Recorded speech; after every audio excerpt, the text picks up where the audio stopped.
भक्तों, ओम नमः शिवाय, श्री शिवाय नमस्तुभ्यं, जय श्री महाकाल। भक्तों, क्या आपके भी घर में कोई ऐसा व्यक्ति है जिसका विवाह नहीं हो रहा है?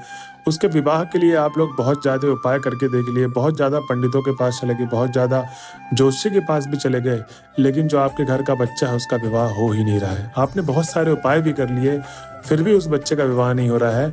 और आपके घर में कई ये भी समस्या है कि जो आपकी जो बच्चे की एज है वो बढ़ती जा रही है दिन ब दिन, मतलब 30 से 32 साल का हो गया है या हो गई है, और आपको बस यही चिंता सताई रहती है कि मेरे बच्चे की शादी कब होगी।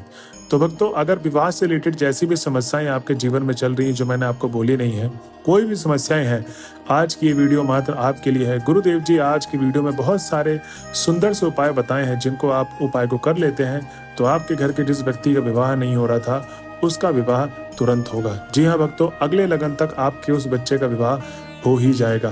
तो भक्तों, चलिए चलते हैं उपाय की तरफ और जानते हैं कि गुरुदेव जी ने क्या बताया था।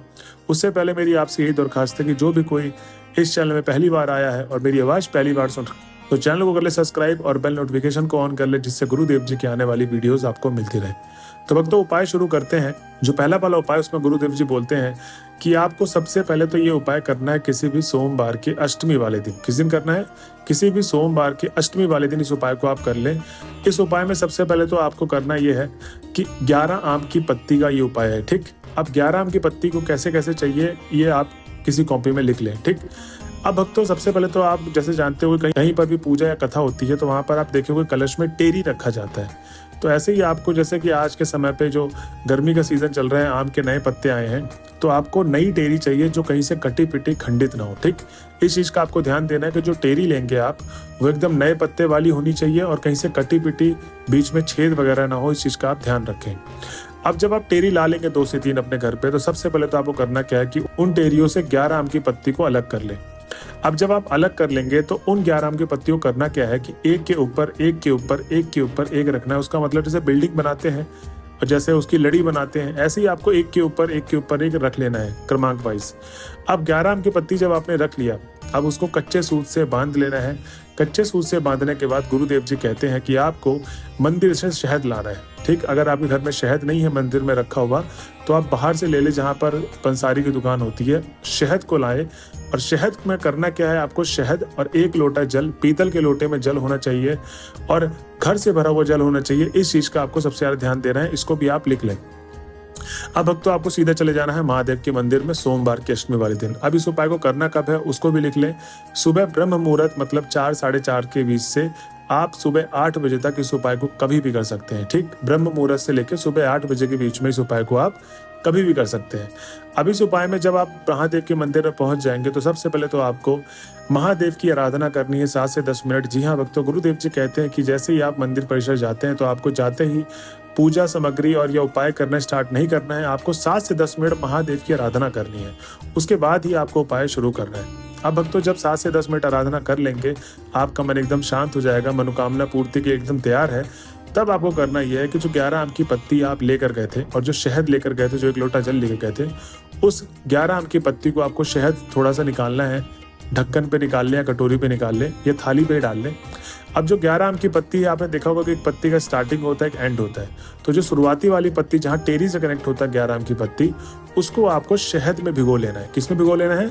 शहद में भिगो लेना है। और शहद में भिगोने के बाद आपको महादेव के शिवलिंग में, आप जहाँ अशोक सुंदरी का स्थान होता है, जिनको नहीं पता मैं बता दूं, दाएं हाथ में अशोक सुंदरी का स्थान होता है, वहां पर आपको अशोक सुंदरी वाले स्थान पे उस 11 आम के पत्ती को रख देना है। अब रख के आप हाथ ना हटाएं, उसको टच करके रखें।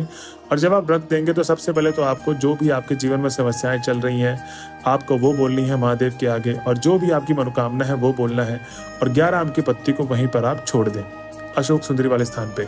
अब आपको करना क्या है, गुरुदेव जी कहते हैं कि 1 लोटा जल जो आप लेकर गए थे पीतल के लोटे में, वो आपको महादेव के शिवलिंग के सबसे ऊपर वाले भाग में आपको अर्पित करना है। अब 1 लोटा जल देने के बहुत सारे तरीके होते हैं, जिसमें गुरुदेव जी बताते हैं कि कुछ लोग तो बूंद बूंद 1 लोटा जल देते हैं, कुछ लोग तो एकदम से उलेट देते हैं। पानी की धारा निरंतर बहती रहती है, वैसे ही आपको जो जल अर्पित करेंगे एकदम निरंतर धारा की तरह आपको अर्पित करना है जल। जी हाँ भक्तों, गुरुदेव जी कहते हैं कि जब भी आप जल अर्पित करें तो एकदम निरंतर जल बह रहा हो, वैसे ही आपको जल अर्पित करना है। उसके बाद आपको अपनी मनोकामना बोल के घर की तरफ आ जाना है। तो भक्तों, ये था पहला उपाय जो गुरुदेव जी बताते हैं। अब हम चलते हैं अगले उपाय की तरफ। जो गुरुदेव जी बताते हैं इसमें कि आपको ये उपाय किसी भी सोमवार वाले दिन करना है। कब करना है? किसी भी सोमवार वाले दिन इस उपाय को कर लेना है। इस उपाय में तो सबसे पहले तो आपको जो सामग्री चाहिए उसको लिख ले। आपको इसमें चाहिए एक बेलपत्र की डंडी, ठीक। उसके बाद आपको एक काली मिर्च और एक लोटा जल। अब जो एक लोटा जल लेंगे वो पीतल के लोटे में और खर से भरा हुआ जल होना चाहिए, इस चीज का ध्यान रखें। और जो एक बेलपत्र की डंडी लेंगे वो ज्यादा बड़ी डंडी ना ले, छोटी सी डंडी ले ले। आपको छोटी सी डंडी ही चाहिए और ये तीनों सामग्री लेके आपको सीधा चले जाना है महादेव के मंदिर में। अब तो जैसे कि मैंने आपको बताया, अब इसमें सबसे पहले आपको करना ये है कि जब आप महादेव के मंदिर पहुंच जाएंगे तो आपको महादेव का स्मरण करना है 7 से 10 मिनट। उसके बाद आराधना जब आपने कर ली तो 7 से 10 मिनट के बाद आपको उपाय शुरू करना है। अब इस उपाय में सबसे पहले तो आपको उत्तर दिशा की तरफ मुख करके बैठ जाए और महादेव की शिवलिंग के सामने आपको उत्तर दिशा की तरफ मुख करके बैठना है।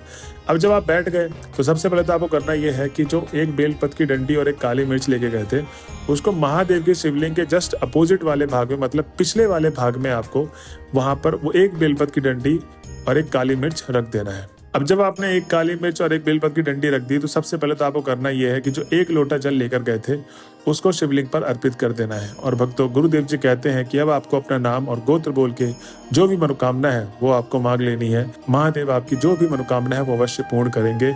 अगले लगन तक आपका विवाह नहीं हो रहा है वो विवाह हो जाएगा। जो भी समस्या है वो सब की सब जड़ से समाप्त हो जाएंगी। तो भक्तों, ये था दूसरा उपाय जो गुरुदेव जी कहते हैं कि जो भी कोई भक्त मेरे बताए गए उपाय को इस तरीके से कर लेता है उसकी मनोकामना सारी की सारी अवश्य पूर्ण होती है। और भक्तों, बहुत सारे लोगों का यह भी प्रश्न होगा कि गुरुदेव आपने पहले वाले उपाय का समय तो बता दिया, दूसरे वाले उपाय का समय भक्तों यही होगा जो पहले उपाय का था, मतलब ब्रह्म मुहूर्त के समय से लेकर आपको सुबह 8 बजे के बीच में कभी भी दूसरे वाले उपाय को कर लेना है। तो भक्तों, ये था आज का उपाय। अगर वीडियो आपको अच्छी लगी हो तो चैनल कर ले सब्सक्राइब और बेल नोटिफिकेशन को ऑन कर ले, जिससे गुरुदेव जी की आने वाली अपकमिंग वीडियोस आपको मिलती रहे। और मेरी आपसे ये दरखास्त है कि जो भी अभी तक लास्ट वीडियो में बने रहे तो चैनल में कमेंट करना ना भूलें। मिलते हैं अगले वीडियो में, जब तक के लिए हर हर महादेव।